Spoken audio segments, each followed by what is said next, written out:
Olá, famílias, sejam todos bem-vindos a esse vídeo. Eu sou a professora Elizabeth, colaboro aqui na Secretaria Municipal de Educação e hoje nós viemos trazer a vocês informações importantes sobre síndrome mão-pé-boca. Eu estou aqui com a doutora Heloísa, ela é infectologista, trabalha aqui no nosso município. E você que tem filho na educação infantil, onde essa síndrome é mais recorrente, fique de olho, ouça conosco essas informações até o final. São informações preciosas para que a gente consiga, né, doutora, de uma vez por todas, eliminar essa doença que judia das crianças. Então vamos ouvir a doutora Heloísa. Bom, primeiro é importante a gente abordar um pouco a questão da prevenção, né? Então, o que eu faço para prevenir ou para diminuir o risco de que meus filhos, ou até mesmo é incomum que ela atinja adultos, mas pode, né? Mas de que forma que eu posso fazer para não me contaminar? E aí a gente falou muito em Covid, né? Sobre os hábitos, as práticas relacionadas aos cuidados, principalmente de higiene de mãos, né? E a gente volta a falar sobre isso novamente. Então, uma forma importante da gente prevenir, eu diria até essencial, é a gente ter o cuidado com as próprias mãos. O vírus ele pode ser adquirido e nos infectar a partir do momento que eu tenho contato e esse contato vai para a boca. Então, o contato ele pode ser direto, pela saliva, por exemplo, então as gotículas, né, as partículas respiratórias, e a gente está conversando e né, muito proximamente, sem máscara, e daí eu acabo ingerindo o vírus que pertence a outra pessoa naquele momento. Ou de maneira, a gente fala indireta, que é uma maneira muito frequente, principalmente em crianças ainda em período de uso de fraldas. E aí chamar a atenção para a questão da higiene das mãos, né? Então assim, o vírus ele é disseminado para outros ambientes a partir de fezes. Então, o que eu preciso fazer? Ter higiene nesse aspecto, né? Me educar constantemente, lembrar da questão da higienização das mãos, utilizando o álcool em gel, se for o caso, ou lavando bem as mãos antes e depois da troca de fraldas. Então, esses hábitos, eles são importantes. É interessante a gente lembrar, como eu disse, que a síndrome pode acometer adultos também, mas ela é muito mais frequente em crianças de até 5 a 7 anos. Então, quando a gente tem alguém nessa faixa, até essa faixa etária, os cuidados têm que ser redobrados nesse aspecto. O vírus também, ele se dissemina mais frequentemente entre verão e outono, né? Então, daí tá super condizente com o nosso período agora.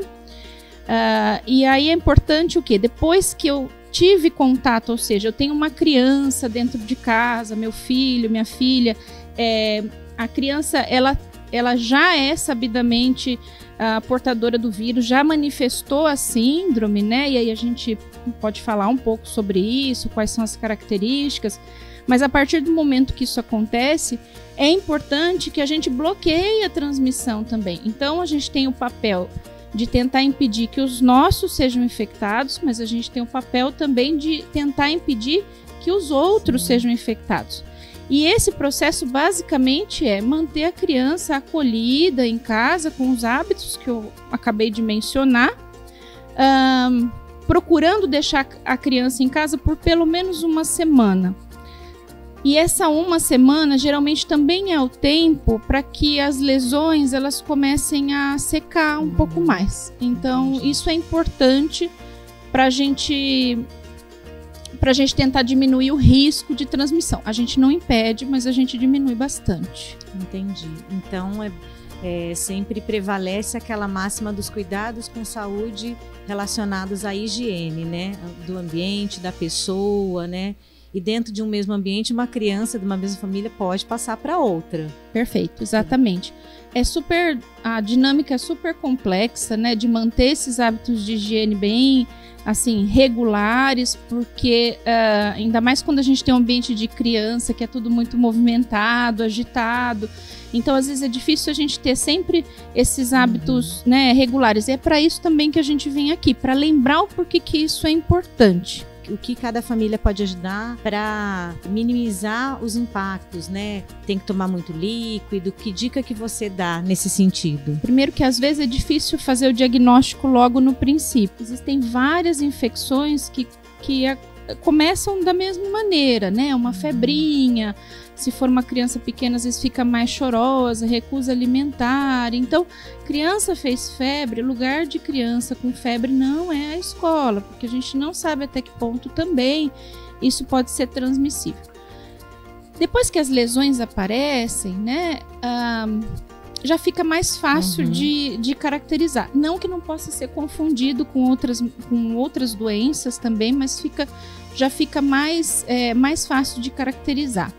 O que acontece é que as lesões na pele, em princípio, elas não costumam ser dolorosas. Quando forma aquela bolinha, né? A gente fala que é uma bolinha, ela é meio ovalada, como se fosse um grão de arroz, né? Ela tem essa característica, não é obrigatório, mas tem essa característica. Ela acomete mais as mãos, os pés e pode acometer também a região da genitália, das nádegas. Enquanto elas estão inteiras, intactas, aquilo não tende a doer nem coçar. Mas depois que elas rompem, aí sim, aí pode vir o desconforto. Isso na pele. Na garganta é quase inevitável ter dor, né? Porque logo se rompe também e além disso a gente tem a predileção do vírus por tecidos ali de dentro da garganta, que é a faringe.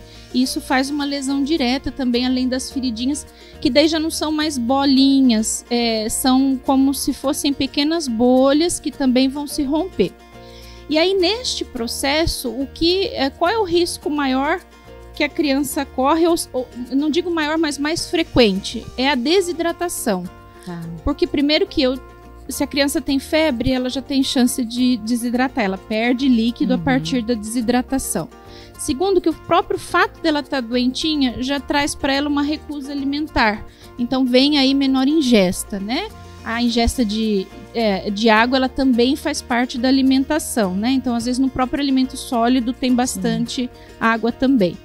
E depois, porque tendo dor, ela não vai querer tomar nada, ou ela vai recusar bastante, a gente tem que insistir bastante. Então, um aspecto importante, eu diria que até o mais importante em termos de risco de agravamento, é a desidratação, que pode trazer sérias consequências se a gente não prevenir, e não intervir também depois que ela acontece. Como é que eu sei se minha criança está desidratada? Tecnicamente, a gente tem várias formas de avaliar isso, mas a mãe, o pai, a tia, a avó que está em casa, como é que eu sei que o meu bebê ou minha criança está desidratada? É pelo aspecto da urina.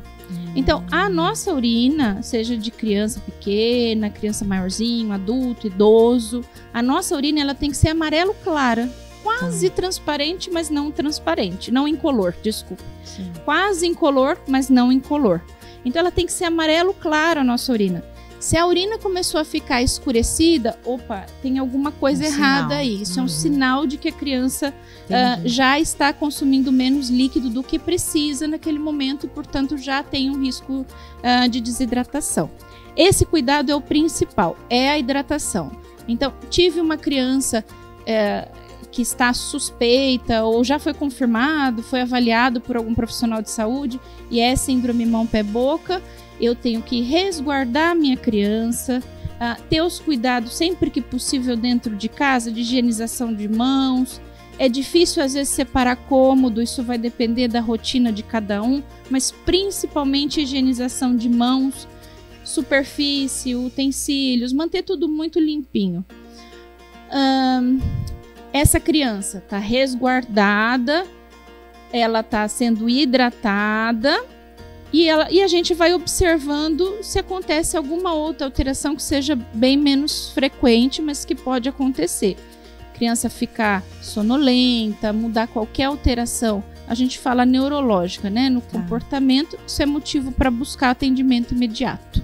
Tá joia. Então, para as famílias são esses 3 pontos, né? Permanecer hidratada, manter a higiene, né? Os princípios de higiene aí muito bem elaborados aí em casa, e a hidratação na medida do possível quando a criança aceitar.